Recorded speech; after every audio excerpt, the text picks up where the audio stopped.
Good afternoon. So I shall just wait for a couple of minutes while people join.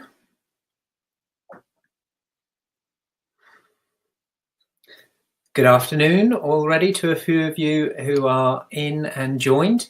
Just while we wait for the others to come in, I want to say welcome and thank you for joining on this, if you're in the UK, a very white, snowy and cold afternoon. So I'm going to be really excited today, actually. I know we've had a little bit of a break in the program schedule, but this is webinar 3 in our series, How to Leverage Exponential Technologies for 10x Growth. I'm Ross Thornley. I'm the CEO and co-founder of Leaps Innovation, and I'm super excited. Got somebody here already from Spain, which is fantastic.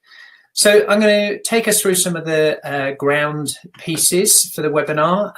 Hopefully some of you have been on the two before. If not, welcome. So questions, of course, are welcome during the session. Please put them in the chat window. I can't hear anybody. It is a one-way process for this webinar. And if we get time at the end, I'll round a few of them up and we'll see if we can answer a few of the questions at the end. There will be a replay of this webinar available, so it'll be sent to your email. And of course, there's the option to sign up for the rest of the series of webinars too. If you do get a spinning wheel, do refresh your page, but know that it's being recorded as well. So just to start off, I see a few of you have already started to use the chat, which is excellent. So please do that so that you can interact with each other. But I wanted to express what my massive transformational purpose is. What I mean by that is, if you haven't read Exponential Organizations, then please do. It introduces this concept of massive transformational purpose. And for me, it's to unite, inspire, and accelerate the best of all humanity. And that comes through in a range of my different businesses that I have, and specifically within Leaps Innovation. So today, what have we got in store for you? Got two really great bits of content. One is Abundance 2018. That's the A360 program that I went to in LA in January. And I'm going to share with you some of my actual notes from the session, some of the insights, some of my key takeaways. It was a breathtaking experience, a full sensory overload of information, of people, of just wonderful thinking about how we can make the world better than we found it. So right up my street. Then I'm going to take us through a little bit more deeply what actually is Leaps. What are our methodologies for rapid experimentation? The previous seminars and webinars have focused a little bit more on the thinking, about mindsets and about some of the barriers, but now I want to get into the nitty-gritty of what are the methodologies for rapid experimentation and why is that important. And just to remind you, we do have a range of goodies for you at the end of this seminar series and the webinars, from our project canvases to some meditation tracks to various worksheets, scorecards, and how to help you as an innovator, as a thinker, who someone might be responsible for change within your organization, how you can leverage this and work with your own learning and also your team and organization's learning. So in the last webinar, I shared with you this slide, and it was really trying to help everyone in their mindsets and thinking about innovation, specifically for moonshot innovation and exponential leadership, what the types of behaviors and actions we recommend you do less of and what you do more of. And so there were 10 of them, and I hope that you've enjoyed a couple of months of not only in yourself acting like this, but spotting it in others, which is equally important. How you shift perhaps a little bit from old way of researching, from other data and analysis, to learn by doing, to shift from departmental silos into more collaborative and rapid approaches, to stop thinking about time and effort in the way that we organize our days, the way that we organize our teams, how much time for this, how much effort for that, into what is the result?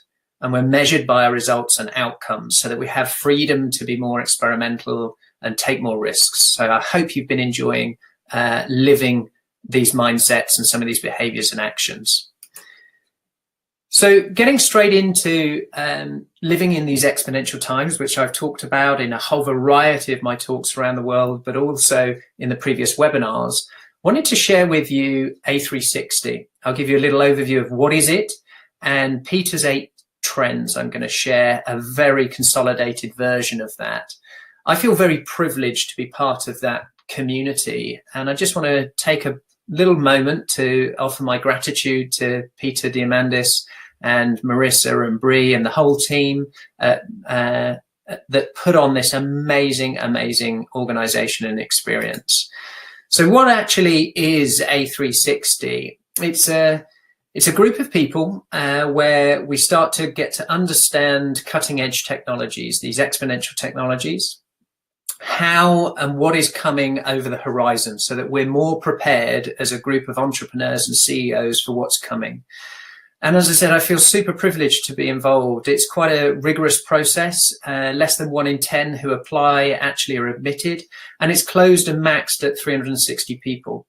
I was lucky enough this year to be out there and share that time with, Tony Robbins, people who have mapped the human genome, some amazing people, and I've signed up for the next 3 years. So I'll look forward to sharing it like today with my wider networks and the insights of that. And it's a group of people who want to shift from the traditional senses of success into significance. So I'm going to play you a little video which has got a few people just talking for a couple of minutes to give you an idea of the temperature of what happens in that room, what's going on, so that when I deliver my insights, hopefully it will land with a bit more depth and understanding of it. So I'll see you back in about 2 minutes.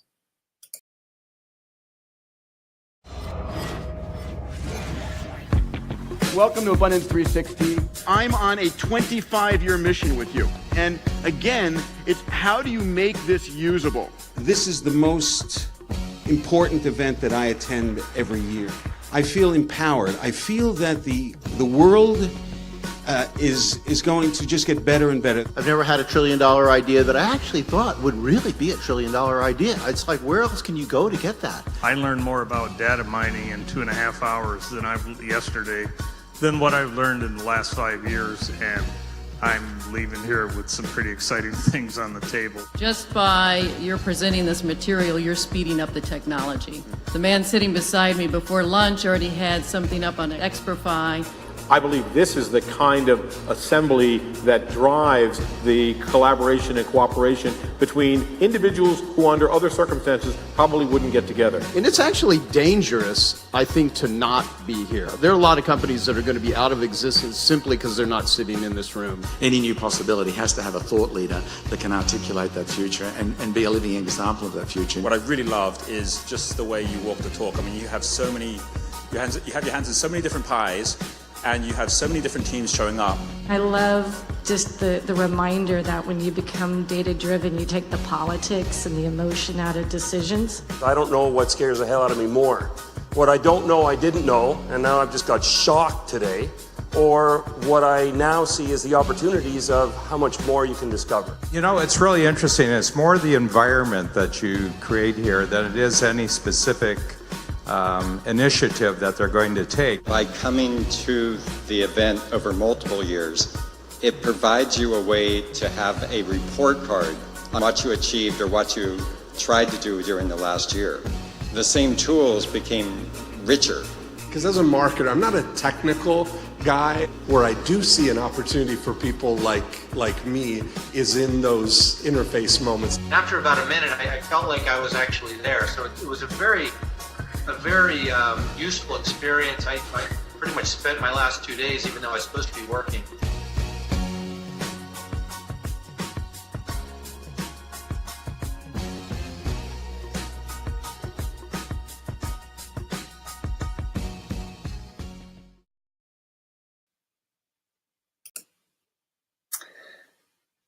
I can't describe or get over to you what being in that room felt like. The energy, just this whole sense of gratitude without any egos that people had. You had some of the most profound sense of wanting to really make a difference in the world. And these people are unfettered by governments, by large organizational corporate structure and politics.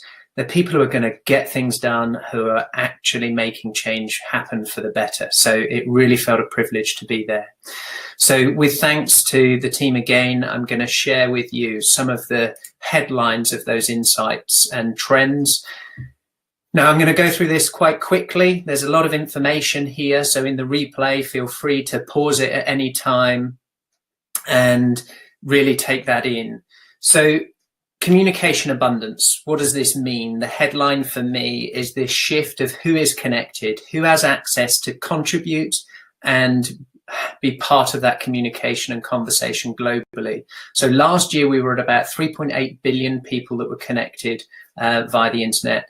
We are 4 years away from full 100% internet access and use. So what are we going to do about those rising billions, about those 4 billion new minds? What are they going to create? What are they going to want? And all of this is becoming possible because of players like Boeing, Elon Musk, various initiatives that are putting low orbit satellites to enable access globally for a communications abundance. So that's the first trend that we're going to be entering into this new world of. The second one, and we had quite a lot of subject and topics around blockchain and cryptocurrencies. This might be for some of you a little bit new. For others, you might have started to dabble and invest a little bit in some cryptocurrencies. And in fact, it's the first thing that the normal average person are the first to invest in, as opposed to the larger big corporates, specifically within cryptocurrencies. What's interesting to me here is just how quickly opinion is shifting and changing. So you can see there JP Morgan Chase CEO just a few months ago in September saying, you know, this is not a real thing. If you're stupid enough to buy it and get involved, then you'll pay the price for it one day. And then a few months later saying blockchain's real. You know, this is here. It is Web 3.0, this new era of the trust machine. It's going to be fantastic about how this changes the entire way of decentralizing information and smart contracts. It's really going to be profound. So look out for that. Look for opportunities about initial coin offerings, about tokens within your business and your market area, and how you can leverage the blockchain. And if you want some help with that, we certainly can give you some support from Leaps. The next one, trend 3, is about energy abundance. So this is a shift. If energy is the lowest common denominator of all transactions going on in the world, you need energy to heat, to change one thing to another, whether that's in nature or how we process material sciences. We're looking at the shift now to abundance as we go from people like China and India closing coal plants, and the cost for electricity, as an example, plummeting to all-time lows at under 3 cents a kilowatt hour. And this is going to have a profound effect globally on every industry as we come into an era of energy abundance. Trend 4, this is about health.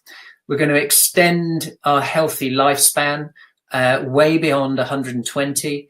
And this is going to be just a radical shift. And what I mean is not living in a vegetative state where we're suffering from cancers, Alzheimer's, and a physical degradation of our human body. This is going to be healthy life we're adding at the other end.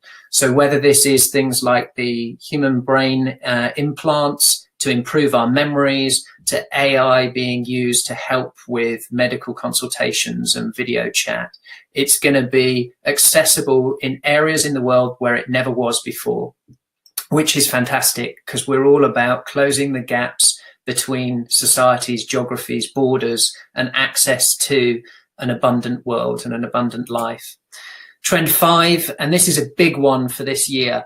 This is about transportation abundance. So we saw the massive disruption that the first phase of Uber had in terms of allowing individuals to use their underutilized capacity in their own vehicles to earn and take someone from a place they want to the place they need. And Uber's business model as a broker who provided the tool in the middle between the person who needed something and the person who could provide that. They're now shifting to autonomous vehicles. So one person in that, the drivers are going to be displaced. They've ordered now 24,000 autonomous vehicles for next year. So that will be very interesting. But look out for the next version of Uber. It will be called Duber, decentralized Uber. So instead of it being Uber owning the platform, it'll be owned by each individual, built on the blockchain. You'll see at the bottom right there, what will the new interiors look like? No steering wheels, no pedals. The business opportunity, though, is all the time, all the commuting, all the shifting in there. If you're not in automotive manufacture, how are you going to utilize that time with your audience in a different way? What are they going to do? Is it going to be used for learning, training, education? Is it going to be used for entertainment? What's going to be the new use of the time when people are traveling, when it's taken care of by AI? Really interesting opportunities in that space. It's not all happening on the ground. It's also happening above ground in terms of the convergence of drones and sensors to now looking at electric-powered flying taxis. Airbus are testing this year. I spent a breakfast with the chap who's running Uber Elevate program at the moment whilst out at LA. And that's going to be phenomenal, how it's going to shift and change short commute distances in high built-up areas. For example, LA airport to downtown in traffic, hour and a half. Take Uber Air, which will be operational in the next year or two, which will be 9 minutes from LA to downtown, profoundly shifting the difference. They'll be opening up in Dallas and also in Dubai in time to come. Also the convergence in aviation. We're also going to look at hybrid electric aeroplanes and partnerships. Really, really interesting. And traffic in the sky, as someone I've just noticed a very quick question, they're reinventing air traffic control. So they've teamed up with NASA, and that was one of the really interesting subjects around the table there with the Uber chap, how they're relooking at all of this drone activity. And in fact, if you look at my next slide, the FAA estimates about 1.6 million drones flying by 2021. So this is going to be so interesting how we can get to areas previously very difficult to get to. Think of areas of conflict. Think about getting aid into Syria, into areas where refugees need things, where migration and people have been displaced, that need healthcare, that need food, that need first aid. A lot of the challenge was just how to get it there, the transport and the logistics. With drones, that's going to be far more accessible. Things like robots laying 1,000 bricks an hour. I mean, this shift here is going to be profound, and it is here and it is now. So start to embrace it, start to think about it, and unlock those opportunities within your organizations and businesses. AI and computation, some big shifts happening here. And the one at the bottom left is particularly, I think, important. We're going to be facing the most profound shift society has had in terms of pace and time. The displacement of our own identity that's linked to who we are when we're at work. If our jobs are being shifted and changed and we're not able to adapt quick enough, what's going to happen? We're already seeing highest rates of suicides happening. People like Facebook using AI to spot these, to look at interventions early is going to be really, really important so that we don't leave anybody behind. Other little shifts like Australia are going to be the first country to start embracing facial recognition instead of passports. This is going to drive societal change right through. And this is not science fiction. This is not a movie on Netflix. This is not altered carbon. This is now. This is happening. So be aware. Be ready for it. Don't let yourself become a victim by head in the sand syndrome or not today, mañana, it's going to be tomorrow. The final one is about space. Everyone, because it was in every media channel, saw the Falcon Heavy and the Tesla Roadster going into space. The race between him and Bezos is going to be quite something.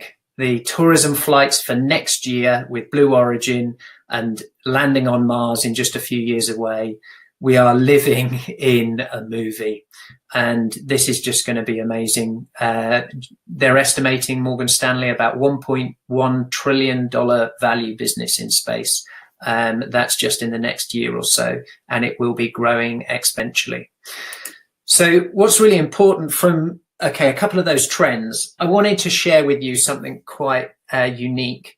And if you're interested, I have scanned a few of my actual, this is what we all got, this little book with all of the ability to create notes, all the speaker profiles, all of the things.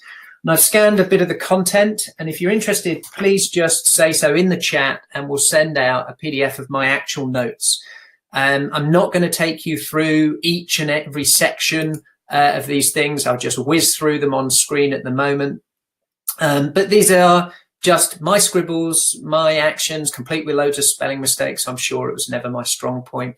And what I wanted to really share with you from all of these things about the future of work, global town hall with Tony Robbins that we had, and in fact, they're going to have that every year. We're going to have some living presidents there next year. The convergence of what's happening in the near future of all of these things. What's the impact from blockchain, from cryptocurrencies? What I've gathered for you. Here's my thoughts. Here's 7 of my personal insights that I wanted to share with you. So if we think about healthcare very quickly at the moment, we've got this challenge between preventative and then cure after diagnosis. If we are entering into this phase of cellular medicine, healthcare will no longer be required for diseases. So we're at this phase with stem cells, with nanobots that will go inside and deal at a cellular level diseases. What impact will that have on your family, on your cells, on your lives? Not whether you're in the healthcare industry or not. This will affect everyone. So start to think about that. What's the opportunities of these sorts of things? Back to some of my roots in marketing and branding and advertising.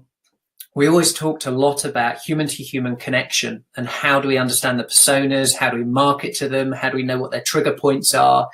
We're entering into the era of personal assistants.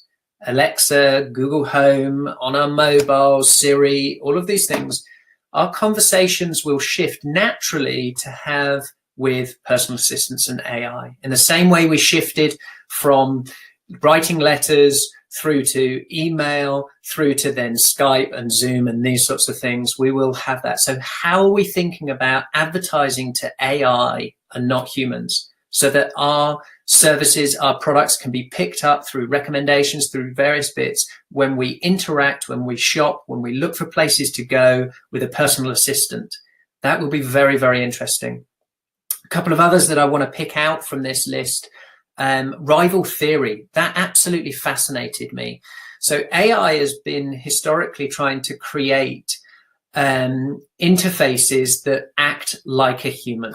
So whether that's in the houses of a robot like Sophia or in a chatbot, it's a way in which it can behave and think and act and respond like the average human. The difference here with rival theory is it's acting and behaving like one individual. It's a far easier technical challenge to solve. So imagine if I gave access for a machine learning into all my emails, all my social media channels, all my video content, everything that I have expressed that is about me, all my consultation, every phone call I've had, for example.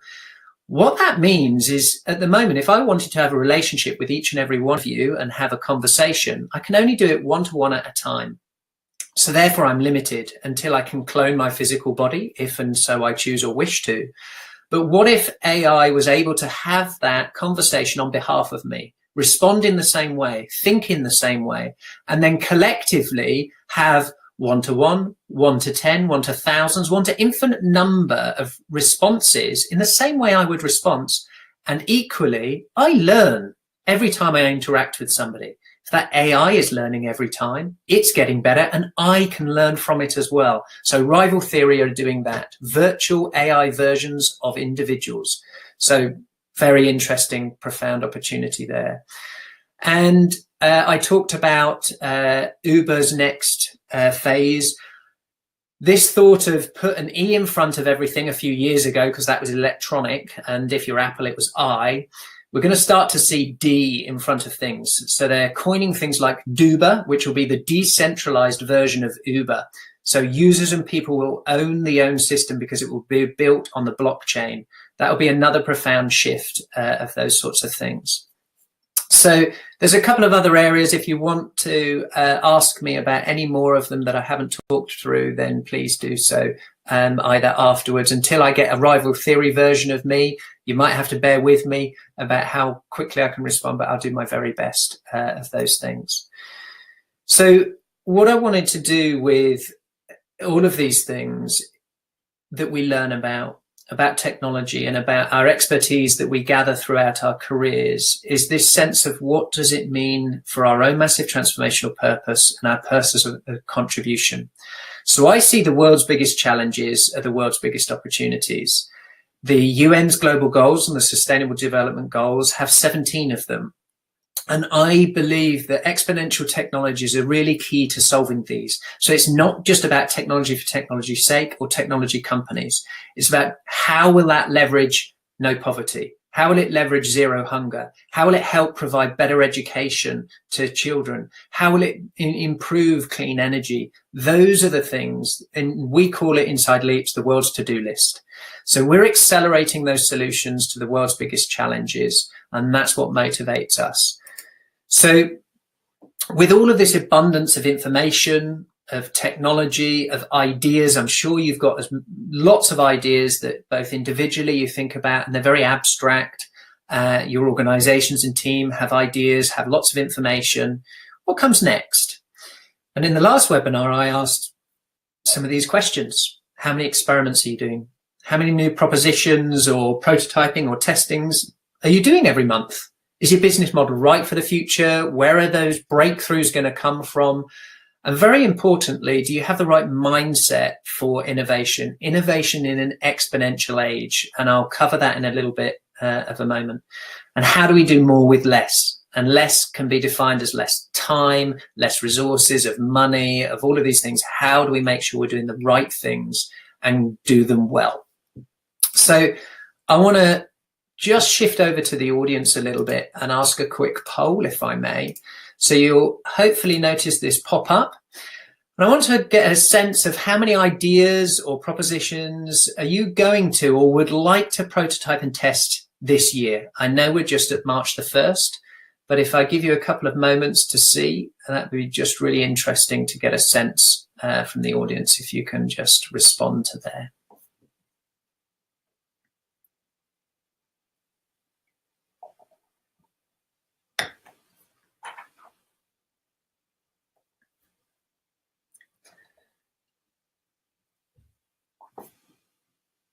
Okay, final 30 seconds.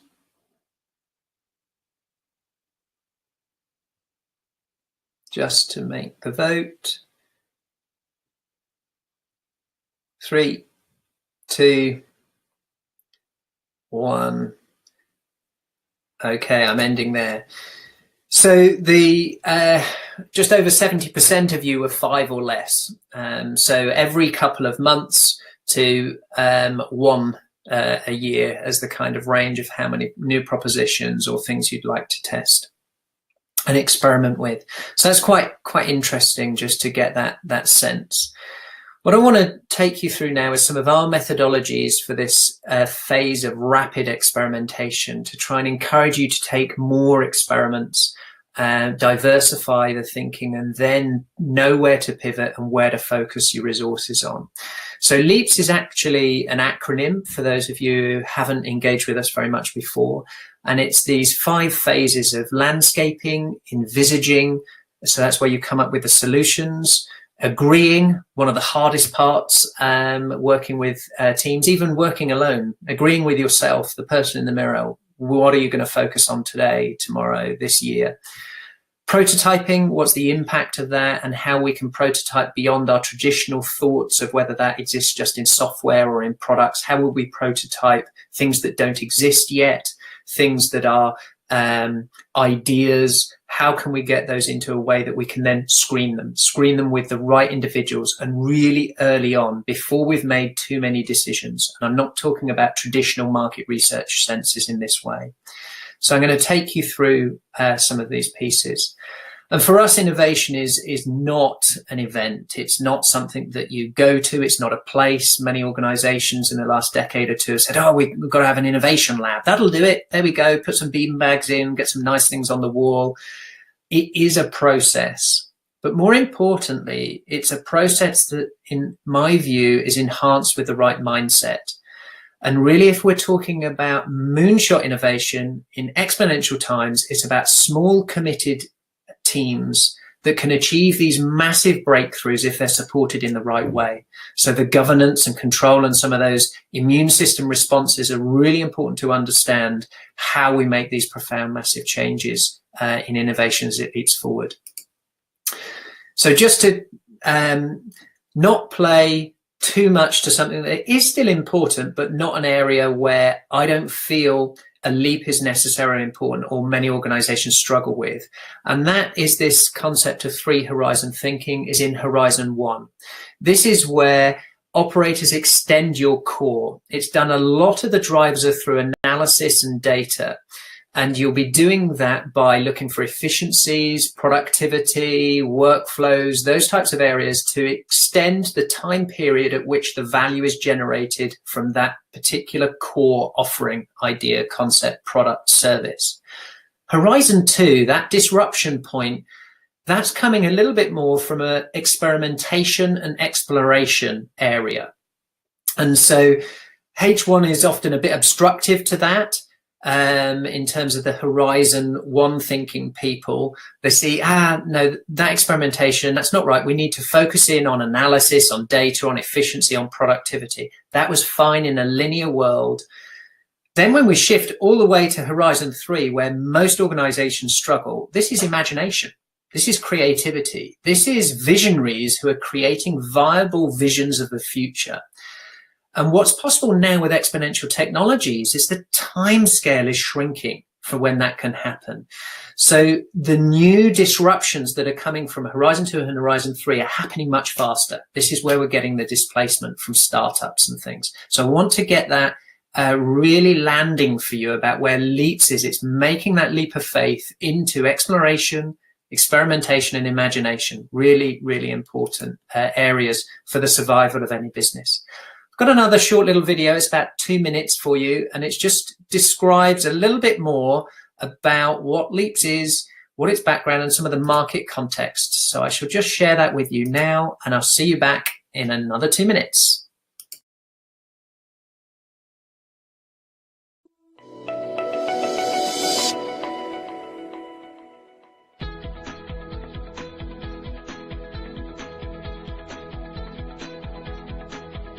Timelines are tight, budgets are under scrutiny.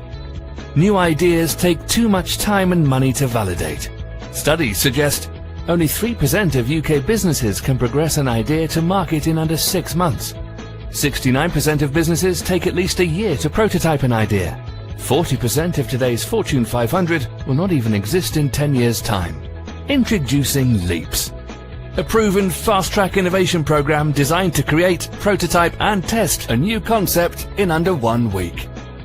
Landscape, define your ambitions, establish your context and share expert knowledge. Envisage, use proven cutting-edge processes and creative techniques to generate accelerated and collaborative solutions. Agreement, forget endless debates, discover clear and decisive decision-making.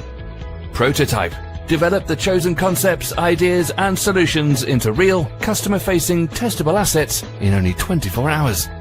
Screening, conduct live-streamed one-to-one interviews with real customers observed by the Leaps team to collate actionable insights.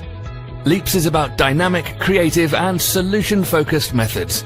Embrace and experience. Accelerated idea generation, collaborative decision-making, lightning-fast concept testing, rapid validation, customer involvement from week 1, better access to your future customers. Most importantly, transform what could be a 6-month-long process into 1 inspiring week. Leaps. accelerated innovation.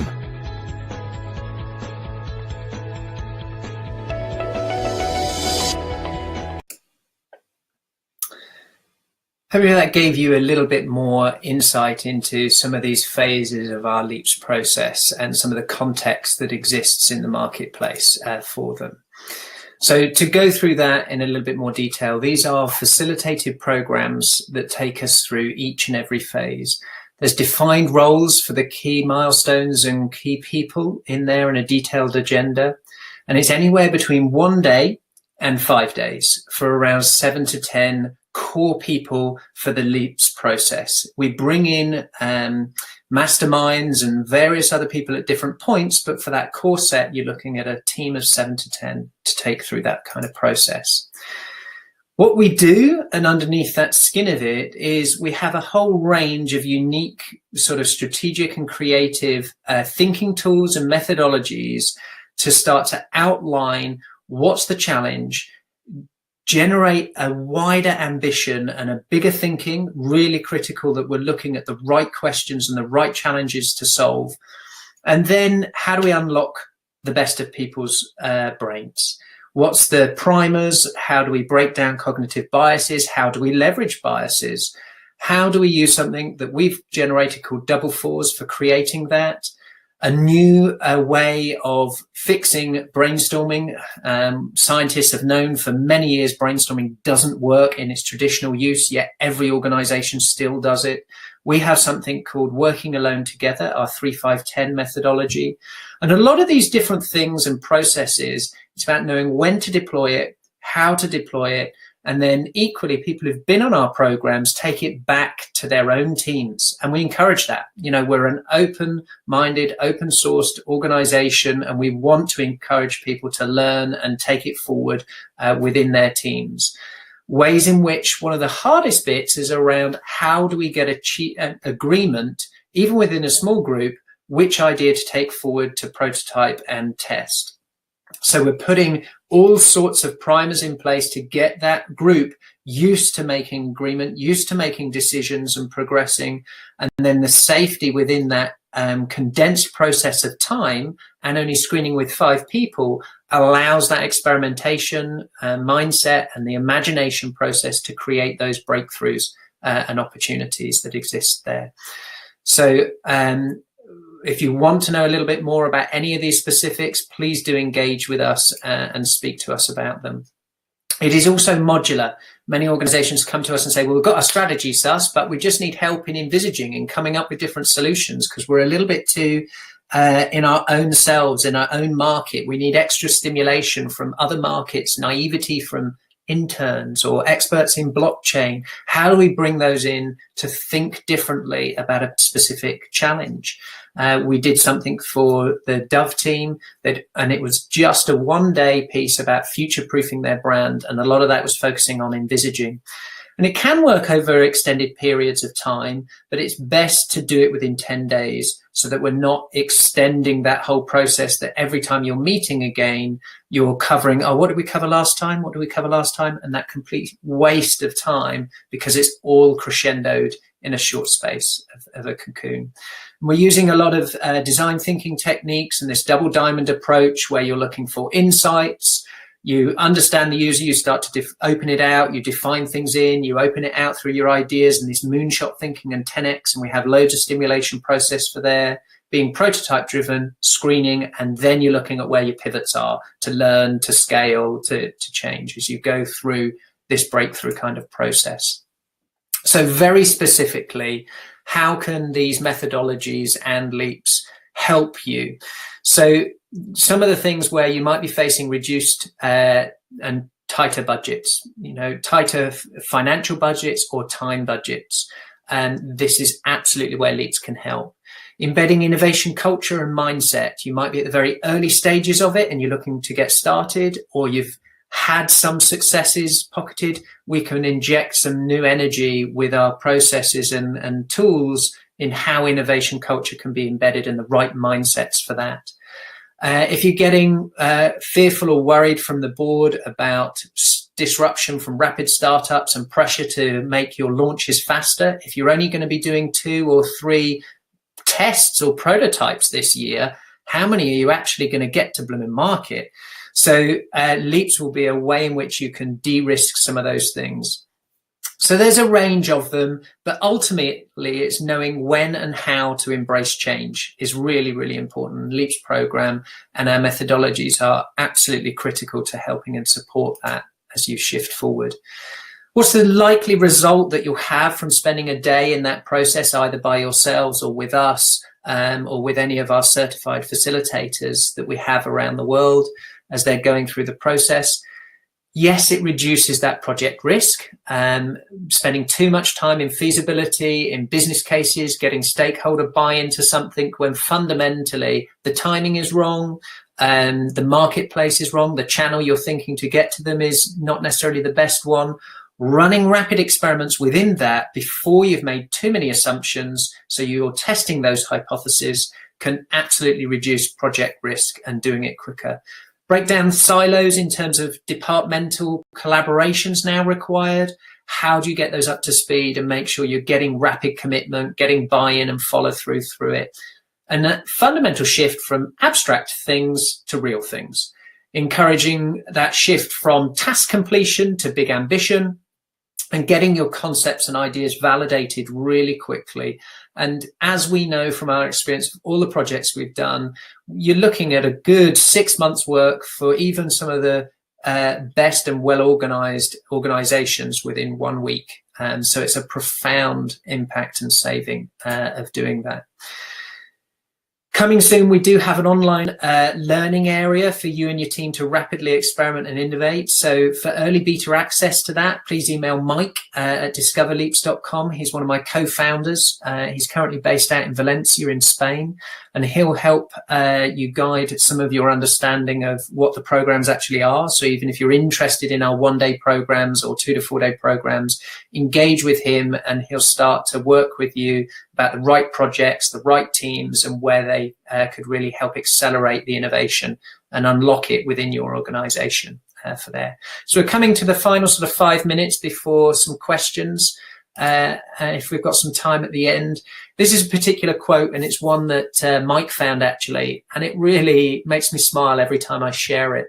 And I'll just give you a moment to read that.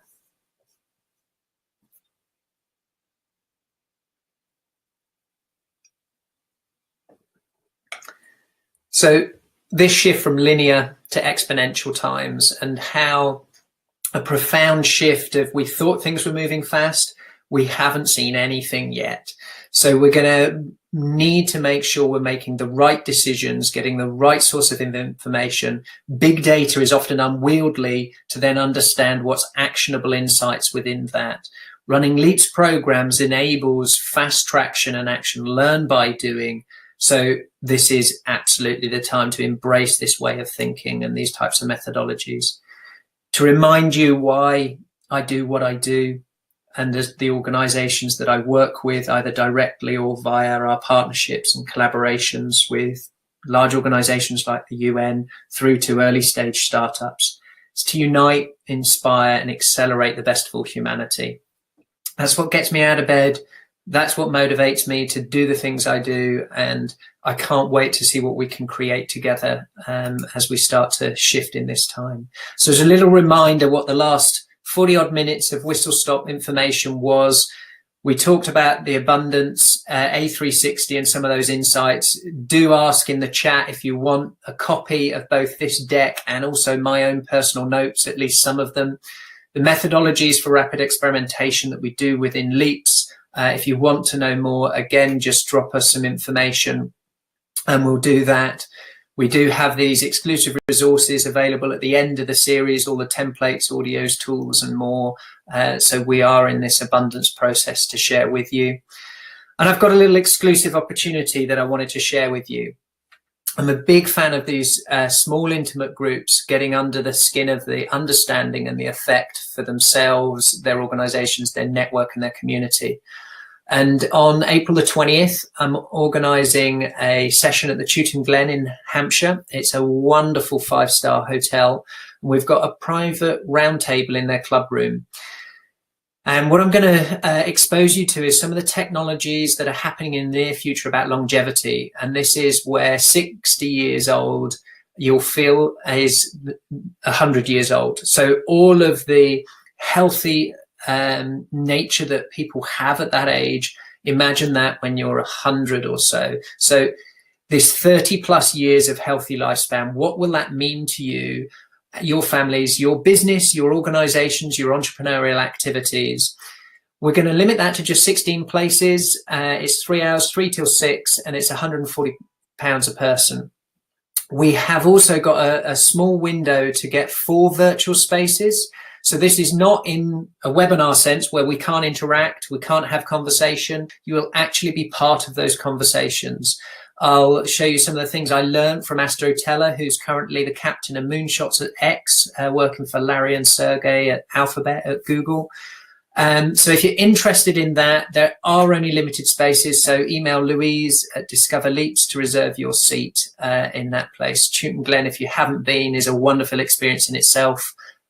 So it's going to be an amazing afternoon, and I can't wait to share some of the insights that I've learned with you, and look for the business opportunities, the collaborations, and the effect that this is going to have. Stem cell research, where can you go to have stem cell injections? How much is it? I've been in and around the people who are doing that, who've got chips in their bodies doing various things. I want to share what's going on in that world. What's coming next? So this, as I said, was the 3rd in the series. The next one is on the 15th of March, and it will be applying the exponential technologies to your business and overcoming the barriers to moonshot innovation. These are the big breakthroughs where you need to leverage exponential technologies to get a real breakthrough in what is going on and what's happening. So I can't wait to see you and get stuck into that piece as well. So as a summary, I've got 2 final pieces. Ask yourself again, how many experiments are you doing? How many new propositions or new ideas, new thoughts are you going to prototype and test per month? Not this year. Where are you looking for it? Is the business model right for the future with this change that's coming from exponential technologies? I want to prepare you so that you can anticipate what's coming, not that you react to what's happening. Leaders anticipate. It's really important. Where are your horizon 2 and 3 breakthroughs going to come from? Experimentation and imagination. How do you get the culture within your organization for that? Who is best that you can break out, give them in the little, as Lockheed used to call it, skunk projects, a very American term for these skunk projects of things. We prefer leaps. Come and have a leaps around that, the right mindsets for it. So as a final piece, here's the kind of 5 actions that you can do as next steps. So book a seat at that round table if you're interested in coming to the Chewton Glen, either virtually, get in quick, or physically. Join the next webinar. If you want to discuss a LEAPS program or gain access to the beta learning portal, do email Mike. We encourage you to share this and previous webinars with your own network, extend it out, whether that's your extended network or your colleagues. And lastly, I've been working hard on my first book. It's Moonshot Innovation, and it's where I want to encourage you how you can positively affect 1 billion people leveraging exponential technologies to achieve the 2030 agenda of the global goals, the UN Sustainable Development Goals. So it's really interesting. I'm getting a whole load of content and insights from some of the world leaders, how they've been leveraging exponential technologies. So go to moonshotinnovation.co.uk to pre-order that book. So have a look at our website, discoverleaps.com. Follow us on LinkedIn, look for Leaps Innovation Limited, and email those people for any of those things. So in the last 10 minutes or so, any questions, please fire them in the chat. I'll have a moment to read through them. Some of my team have been looking at them as well. So if there's any to look at, I can then answer them as best I can of those things. And remember to put in the chat if you do want copies of my own personal notes. Please don't mark them like a school teacher with red pen where I've got spelling errors or issues. But if you want to have a conversation with me about them, please do so. So thank you for listening. Do share it. And I look forward to seeing you on the next one after we've answered a few of the questions.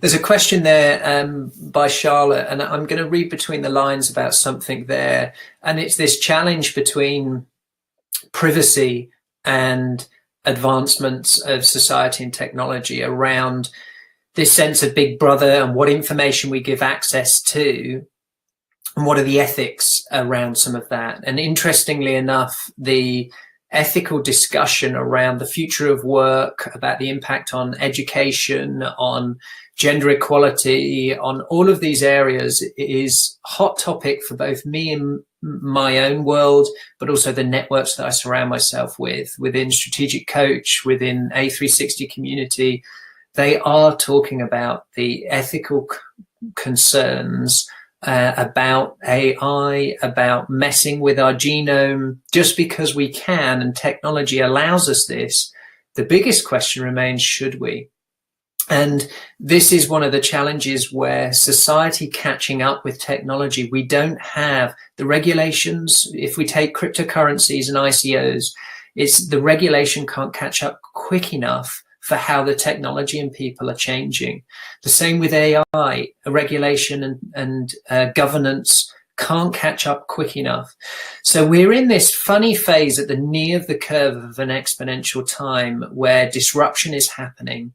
And I just hope sincerely that the people that are involved, the tech billionaires, the entrepreneurs, the CEOs that are looking at these things, it is part of that conversation. It's certainly something I champion with every client that I work with, to think about the should as much as we could. And the could is almost a given. We can do anything. The question is, should we? So that ethical conversation is really, really important.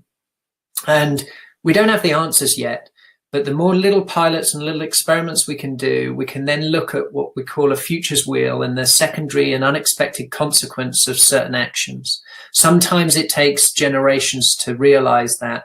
So with great change, there is great risk. But I do believe in an abundant world and not a scarcity one. And I entrust in my network and my colleagues that we will leave it better than we found it in every sense, in terms of climate, of people, of health, of those making sure people aren't left behind within there. Any other questions from anybody before we finish and close off?